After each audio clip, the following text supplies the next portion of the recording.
Hello friends, तो आज हम एक्सप्लेन करने वाले हैं एक बहुत ही शानदार मूवी जिसका नाम है रंगा स्थलम। तो चलिए शुरू करते हैं। तो कहानी की शुरुआत में हम चिट्टी नाम के एक आदमी को देखते हैं। चिट्टी अपनी साइकिल से कहीं जा रहा होता है। ये चिट्टी देखता है कि एक ट्रक ड्राइवर रोड पर एक कार को उड़ाकर चला जाता है। पता चलता है कि उस कार में एमएलए दक्षिणामूर्ति बैठे हुए थे। चिट्टी तुरंत ही एमएलए को हॉस्पिटल ले जाता है। एमएलए की हालत बहुत ज्यादा खराब थी। यही हम चिट्टी को देख पाते हैं। चिट्टी की हालत भी बहुत ज्यादा खराब थी और हमें लगता है कि चिट्टी का एमएलए से कोई खास रिश्ता है। अब मूवी पास्ट में जाती है जहां हम चिट्टी को देखते हैं। चिट्टी जंगल में एक सांप का पीछा कर रहा होता है कि बचपन में एक सांप ने चिट्टी को काट लिया होता है, इसीलिए वो सांपों से बहुत ज्यादा नफरत करता है।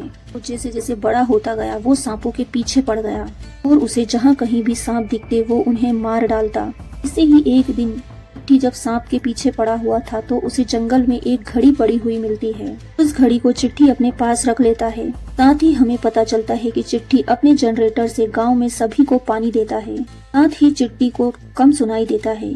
इसी वजह से चिट्टी किसी की भी बात अच्छे से सुन नहीं पाता। अब कोई चिट्टी को बहरा कहता है तो चिट्टी को बहुत ज्यादा गुस्सा आ जाता है और अपनी इसी मुसीबत की वजह से चिट्टी कई बार मुसीबत में फंसते फंसते बचा है। इसी ही एक दिन चिट्टी ढाबे पर खाना खा रहा होता है। तभी वहाँ पर वीरा नाम का एक लड़का चिट्टी को बहरा कह देता है, मगर चिट्टी इतना भी बहरा नहीं था। वो वीरा को बुरी तरह से मारता है। फिर हम चिट्टी के एक दोस्त महिषा को देखते हैं जो कि चिट्टी के बचपन का दोस्त था। दूसरी तरफ हमें गांव की एक महिला रंगम्मा को दिखाया जाता है जो चिट्टी को बहुत ज्यादा मानती थी। साथ ही चिट्टी भी अपनी सारी बातें रंगम्मा के साथ शेयर किया करता था। इसके बाद हमें गांव में चेकम नाम के आदमी की फैमिली को दिखाया जाता है। चेकम अपने बेटे के साथ खेतों में काम कर रहा होता है। चेकम बहुत खुश था क्योंकि कुछ ही दिनों में उसके बेटे की शादी भी होने वाली है। लेकिन इतने में यहाँ इस गाँव के प्रेसिडेंट का एक आदमी शेषु आता है। असल में शेषु गांव के प्रेसिडेंट के लिए काम करता है। प्रेसिडेंट का नाम भूपति होता है और भूपति के आदमी गांव के लोगों से जबरदस्ती पैसे लूटते हैं। शेषु चेकम से कहता है कि तुमने हम लोगों से कई साल पहले बहुत सारे पैसे उधार लिए थे, अब तुम्हें वे पैसे हमें वापस देने होंगे। इस पर चेकम कहता है कि मैं पिछले 6 सालों से अपना सारा पैसा तुम्हें ही देते आ रहा हूँ, अब तक तो मेरा उधार भी खत्म हो गया होगा। मगर शेषु कहता है कि नहीं, अभी तुम्हारा हिसाब किताब होना बाकी है। इतना कहकर शेषु चेकम से सारे पैसे लेकर वहाँ से चला जाता है। चेकम यहाँ कुछ नहीं कह पाता। अगले ही दिन गांव के लोगों को चेकम के बेटे की लाश नदी में तैरते हुए मिलती है। गांव वाले उस लाश को चेकम के पास लेकर आते हैं। चेकम का परिवार अपने बेटे की लाश को देखकर बुरी तरह से रोने लगता है। गांव के सभी लोग सोचने लगते हैं कि चेकम के बेटे को आखिर किसने मारा होगा।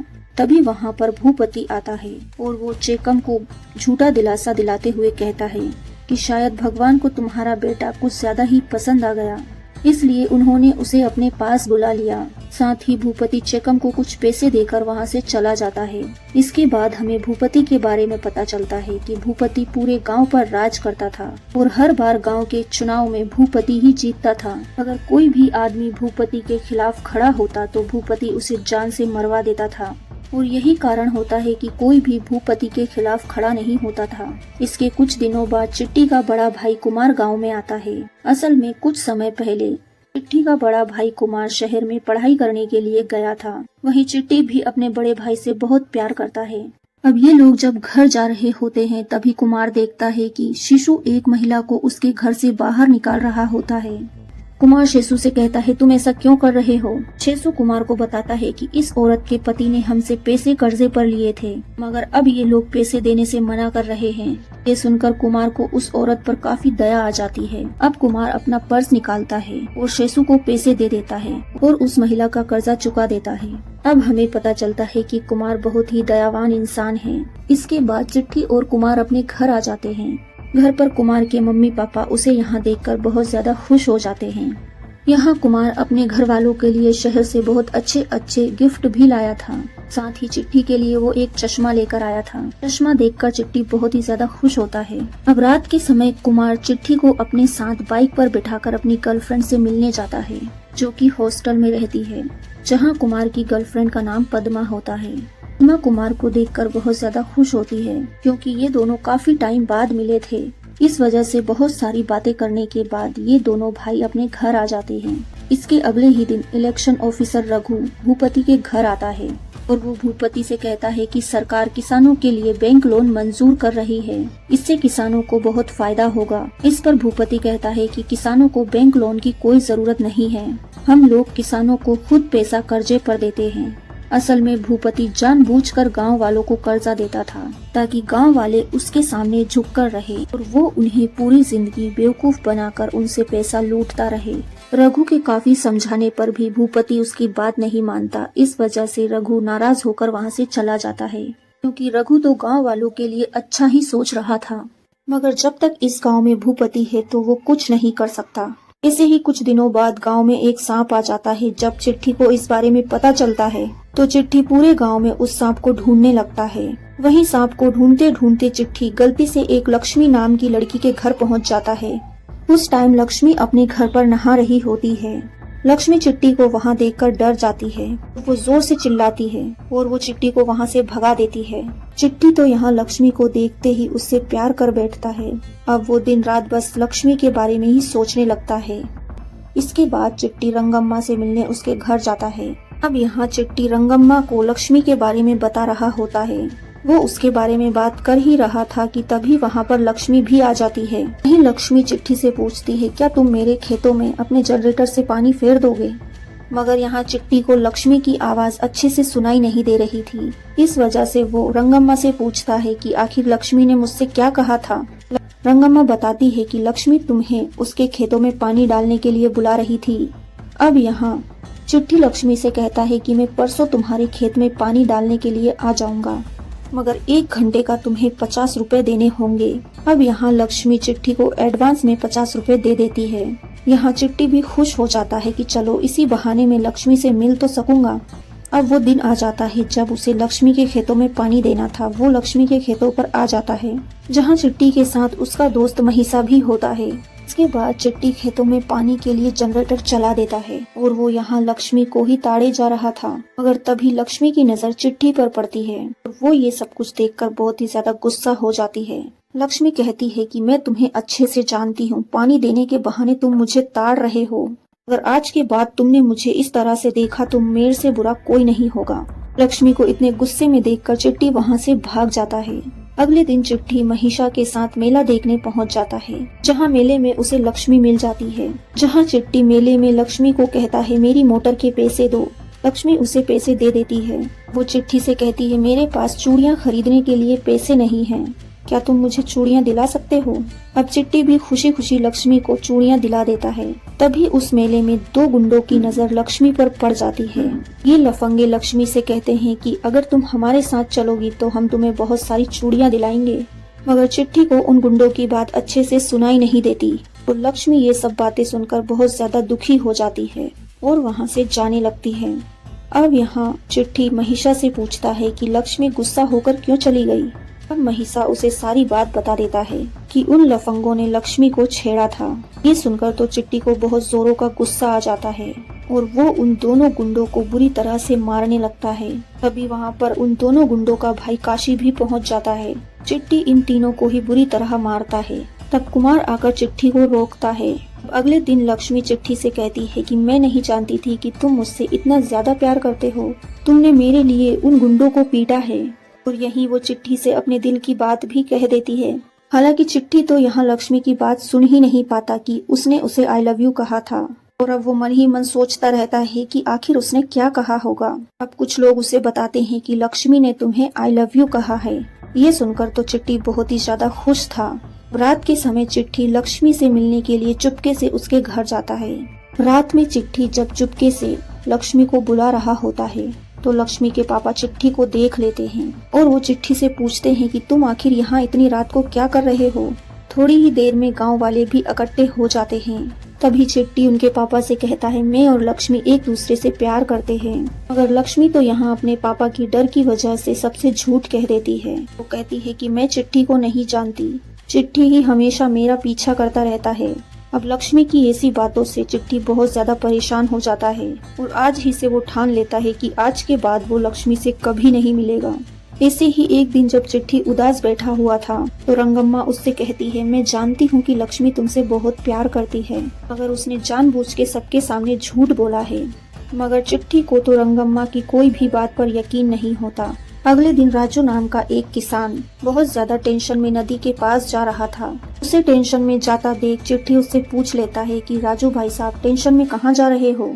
मगर राजू काका उसे कुछ नहीं बताता और वो चुपचाप नदी के साइड जाने लगता है और वो सीधा नदी में छलांग लगा देता है। चिट्ठी राजू को बचाने के लिए नदी में कूद जाता है और राजू को निकाल लाता है। अब सारे गांव के लोग इकट्ठे हो जाते हैं और वे राजू से पूछते हैं, क्या रीजन है जिसकी वजह से तुम अपनी जान देने जा रहे थे। यहाँ राजू इन्हें बताता है कि भूपति के आदमी ने मेरी सारी जमीन हड़प ली है। अब कुमार राजू से कहता है कि मैं खुद जाकर भूपति के आदमियों से तुम्हारी जमीन के बारे में बात करूंगा। साथ ही यहाँ लक्ष्मी को भी चिट्ठी के कम सुनाई देने वाली बात पता चल जाती है। अब लक्ष्मी चिट्ठी से जाकर कहती है कि असल में पूरी गलती मेरी थी, मुझे पूरे गांव वालों के सामने अपनी सच्चाई बता देनी चाहिए थी। लक्ष्मी चिट्ठी को बहुत मनाने की कोशिश कर रही थी, मगर चिट्ठी तो अभी भी लक्ष्मी से नाराज था। अगले दिन राजू कुमार को भूपति से लिए हुए कर्जे के बारे में बता रहा होता है। तभी लक्ष्मी कुमार से आकर कहती है कि मेरे पापा ने भूपति से 10,000 रुपए लिए थे। हम लोग काफी सालों से कर्ज चुका रहे हैं, लेकिन हमारा कर्जा अभी तक खत्म ही नहीं हो रहा। अब कुमार भूपति के आदमियों से लक्ष्मी के पापा के द्वारा लिए हुए कर्जे के बारे में पूछता है।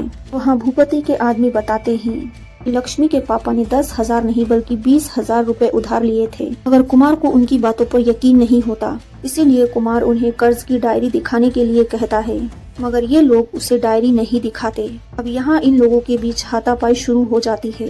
इसी हाथापाई में भूपति के एक आदमी को चोट आ जाती है। इसके बाद रात में भूपति अपने सभी आदमियों को अपने घर बुलाता है। वहाँ चिट्टी भी अपने पापा और भाई के साथ पहुँच जाता है। घर पर भूपति लक्ष्मी के पापा से पूछता है कि तुमने मुझसे कितने पैसे उधार लिए थे। यहाँ लक्ष्मी के पापा भूपति के डर की वजह से झूठ बोल देते हैं कि मैंने तुमसे 10 नहीं 20,000 रुपए लिए थे। ये बात सुनकर कुमार शॉक्ड रह जाता है। अब यहाँ भूपति कुमार को उसके आदमियों पर हाथ उठाने के लिए उसे सजा देता है कि तुम्हें मुझे 10,000 रुपए देने होंगे। अब कुमार और उनके पापा भूपति से माफी मांगते हैं, मगर भूपति उन्हें माफ नहीं करता। साथ ही शेषू चिट्ठी और उसके घर वालों का बहुत मजाक उड़ाता है, मगर चिट्ठी को तो अच्छे से सुनाई ही नहीं देता। अब रात को चिट्ठी और उसकी फैमिली खाना खा रहे होते हैं, जहाँ चिट्ठी के पापा बहुत ज्यादा परेशान बैठे हुए थे।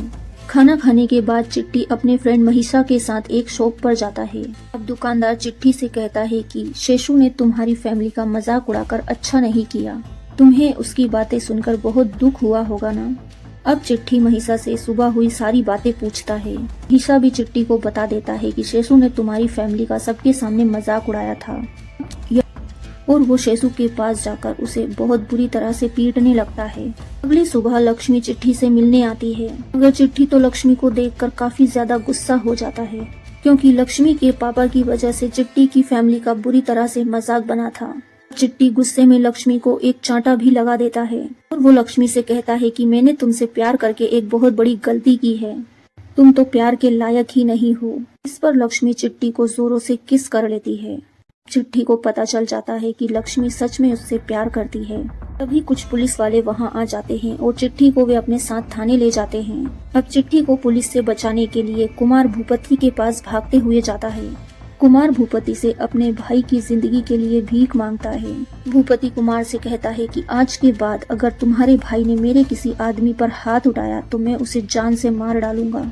न कहकर भूपति चिट्ठी को छुड़वा देता है। इसके बाद कुमार चिट्ठी को लेने पुलिस स्टेशन जाता है और भूपति के कहने पर पुलिस वालों ने चिट्ठी को बुरी तरह से मारा था। अपने भाई के शरीर पर चोट के निशान देखकर कुमार मन में ठान लेता है कि वो भूपति के अत्याचारों को खत्म करके रहेगा। कुमार अपने भाई को लेकर इलेक्शन ऑफिस जाता है, जहां कुमार रघु से कहता है मुझे इस बार इलेक्शन में भूपति के खिलाफ खड़ा होना है।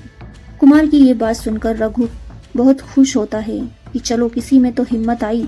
इलेक्शन में नाम लिखाने के बाद कुमार और चिट्ठी भूपति से कहते हैं कि मैं तुम्हारे अत्याचार से पूरे गांव को बचा के रहूंगा, इस बार इलेक्शन तो मैं ही जीतूंगा। इसके बाद चिट्ठी और कुमार एमएलए दक्षिणामूर्ति से मिलने जाते हैं, जो कि भूपति को हराना चाहते थे।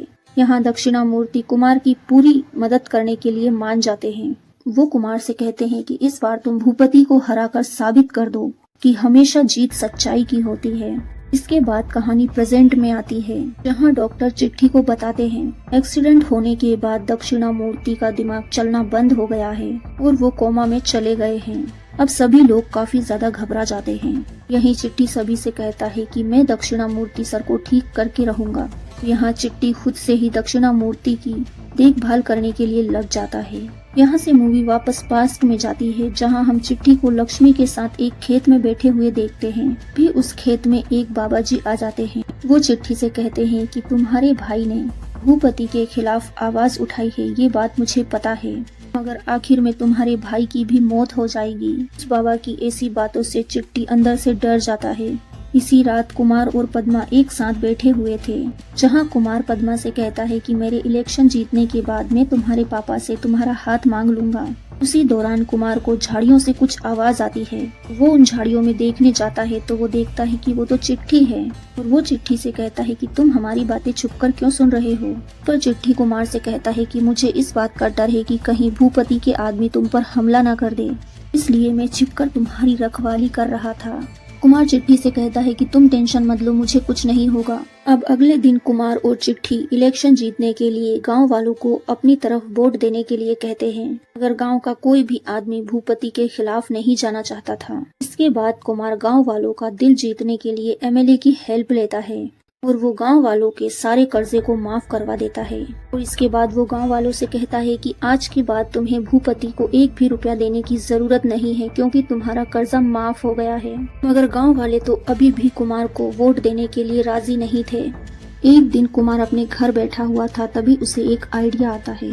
वो सोचता है कि अगर काशी उसे वोट देने के लिए मान गया तो गाँव के सभी लोग उसे वोट देने के लिए जरूर आएंगे। कुमार काशी के घर जाता है और उससे इस बारे में बात करता है। वो काशी से कहता है कि भले ही हमारे बीच दुश्मनी हो, लेकिन इस गांव को भूपति से बचाना बहुत जरूरी है। क्या तुम मेरी हेल्प करोगे? काशी भी कुमार की हेल्प करने के लिए मान जाता है और उससे कह देता है कि इस बार का चुनाव तुम ही जीतोगे। यहाँ से काशी और चिट्ठी के बीच भी दोस्ती हो जाती है। अब ये लोग कुमार को जिताने के लिए पूरे गांव में प्रचार प्रसार करने लगते हैं। एक दिन चिट्ठी लक्ष्मी से मिलने उसके घर जाता है। लक्ष्मी के पापा चिट्ठी से कहते हैं कि तुम्हारी शादी चिट्ठी से जब होगी जब तुम्हारा भाई कुमार इलेक्शन से अपना नाम हटवा लेगा। इस पर चिट्ठी उनसे कहता है कि कुमार गांव की भलाई के लिए ही ये सब कर रहा है और मैं हमेशा अपने भाई का साथ दूंगा। न कहकर वो वहाँ से चला जाता है। थोड़े समय बाद गांव वाले सभी कुमार को सपोर्ट करने लगते हैं। रात को चिट्ठी रंगम्मा के घर जाता है और वो रंगम्मा से कहता है कि इस बार का इलेक्शन तो मेरा भाई कुमार ही जीतेगा। इस पर रंगम्मा चिट्ठी से कहती है कि मुझे तुम्हारे भाई की बहुत ज्यादा फिक्र हो रही है। वो बताती है कि कई सालों पहले मेरे हस्बैंड ने भी भूपति के खिलाफ आवाज उठाई थी, लेकिन भूपति ने मेरे पति को जान से मरवा दिया। चेकम के बेटे को भी भूपति ने ही मारा है। उसकी बातें सुनकर चिट्ठी बहुत ज्यादा घबरा जाता है। अब चिट्ठी को भी अपने भाई की फिक्र होने लगती है। इसके बाद इनके गांव में कुमार के प्रचार के लिए एमएलए दक्षिणामूर्ति आते हैं। वहीं चिट्ठी को एक नारायण नाम के आदमी पर शक होता है और वो नारायण को वहीं जमीन पर गिरा देता है। इतने में दक्षिणामूर्ति चिट्ठी से कहते हैं कि नारायण मेरा आदमी है, वो तुम्हारे भाई को मारने नहीं आ रहा था। एमएलए के कहने पर चिट्ठी नारायण को छोड़ देता है, मगर यहाँ कुमार को चिट्ठी का बिहेवियर पसंद नहीं आता और वो चिट्ठी पर चिल्लाता है और उसे घर भेज देता है। रात को चिट्ठी खाना खा रहा होता है। खाना खाकर वो अपने कमरे में जाकर सो जाता है। अब अगली सुबह महिषा कुमार से आकर कहता है कि लोग तुम्हारी साइड छोड़कर भूपति की साइड जाते जा रहे हैं। ये सुनकर कुमार जल्दी से काशी के पास जाता है। वहाँ जाकर कुमार को पता चलता है कि काशी और गांव वाले कुमार से कहते हैं कि तुम्हारे भाई ने भूपति को जिताने के लिए उससे पैसे लिए हैं। मगर कुमार को उन गांव वालों की बातों पर यकीन नहीं था और वो सभी को अपने घर पर लेकर आता है और वो सबके सामने चिट्ठी से पूछता है, क्या तुमने भूपति से पैसे लिए हैं? पर चिट्ठी कह देता है, हाँ मैंने भूपति से पैसे लिए हैं। ये सुनकर चिट्ठी के पापा उस पर बहुत ज्यादा गुस्सा हो जाते हैं और ये लोग चिट्ठी को घर से बाहर निकाल देते हैं। अब हमें पता चलता है कि चिट्ठी जानबूझकर भूपति को जिताना चाहता था। कि उसे पता था कि गुस्से में आकर भूपति उसके भाई को मार डालेगा और उसके जीते जी तो ऐसा कुछ नहीं होने वाला। हाँ, चिट्टी अपने पापा के डांटने की वजह से बहुत ज्यादा इमोशनल हो जाता है और वहाँ से सीधा भूपति के पास जाता है। इसके बाद वो भूपति को उसके पैसे वापस दे देता है। साथ ही चिट्ठी भूपति से कहता है कि मैंने अपने भाई की जान बचाने के लिए ही तुमसे पैसे लिए थे, लेकिन अब मैं खुद अपने भाई के लिए तुमसे लड़ूंगा। इतना कहकर चिट्ठी वहाँ से चला जाता है। इसके बाद चिट्ठी लक्ष्मी से मिलने उसके घर जाता है, जहाँ लक्ष्मी के पापा लक्ष्मी की शादी जबरदस्ती किसी दूसरे आदमी से करवा रहे होते हैं।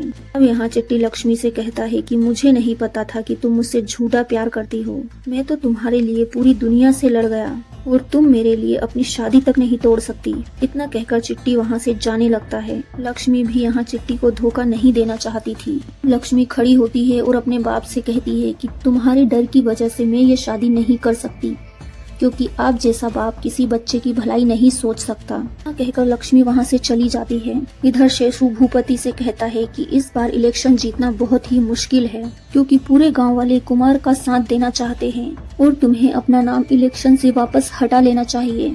शेषु की बातों पर भूपति को बहुत गुस्सा आता है। भूपति गुस्से में शेषु को जान से ही मार डालता है। भूपति मन में ये भी सोच लेता है कि वो कुमार और चिट्ठी को भी मार डालेगा। अब रात में चिट्ठी अपने घर आता है और वो बाहर खड़े होकर कहने लगता है कि तुमने मुझे घर से बाहर निकाल दिया है, अब मैं कभी भी घर नहीं आऊंगा। इसके बाद चिट्ठी लक्ष्मी के सामने अपने घर के बाहर ही बैठ जाता है। अब यहाँ चिट्ठी के पापा को अपनी गलती का एहसास होता है और घर के सभी लोग चिट्ठी को मनाने के लिए आते हैं। इसके बाद लक्ष्मी, चिट्ठी और उसकी फैमिली साथ में खाना खाते हैं। तभी महिषा चिट्ठी के पास आता है और वो उससे कहता है कि तुम्हारे खेत के बगल में काफी सारे लोग बैठे हुए हैं। बात सुनते ही चिट्ठी तुरंत अपने खेत की तरफ जाता है और वो उन लोगों से पूछता है कि तुम यहाँ क्या कर रहे हो। अब ये लोग चिट्ठी पर हमला कर देते हैं, मगर चिट्ठी उन्हें बुरी तरह से मारता है।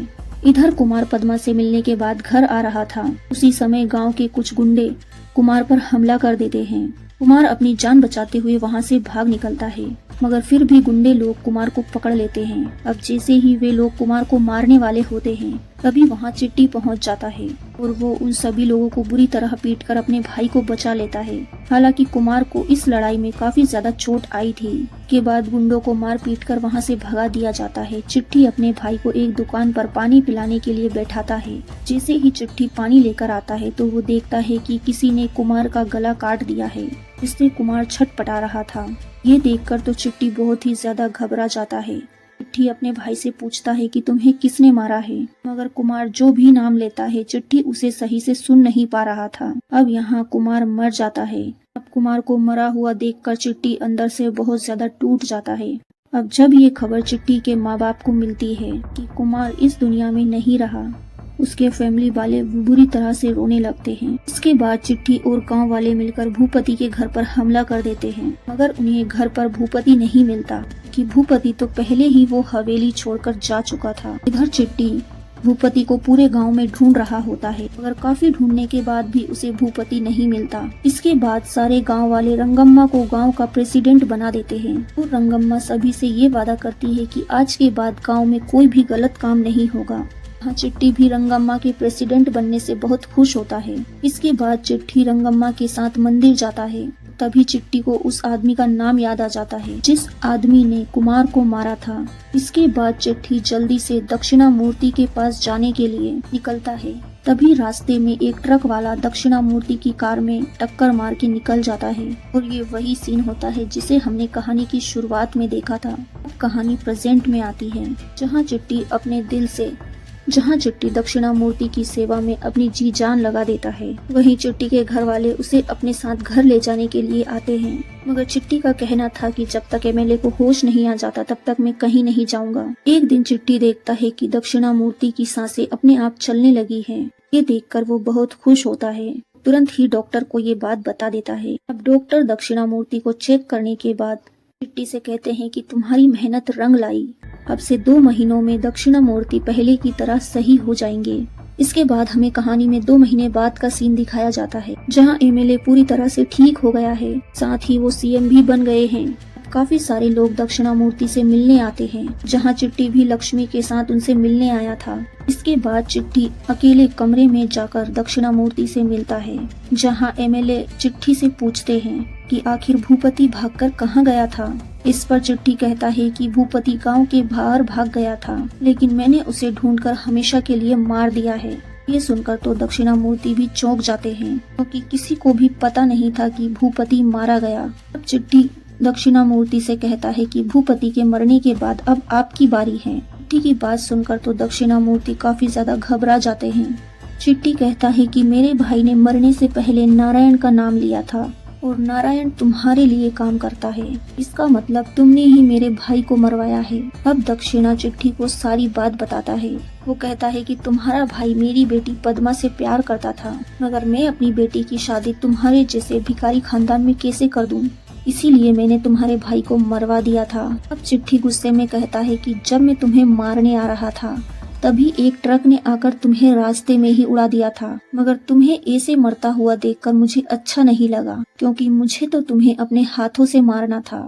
इसीलिए मैं सुबह शाम तेरी सेवा में लगा हुआ था ताकि तू जिंदा बच जाए।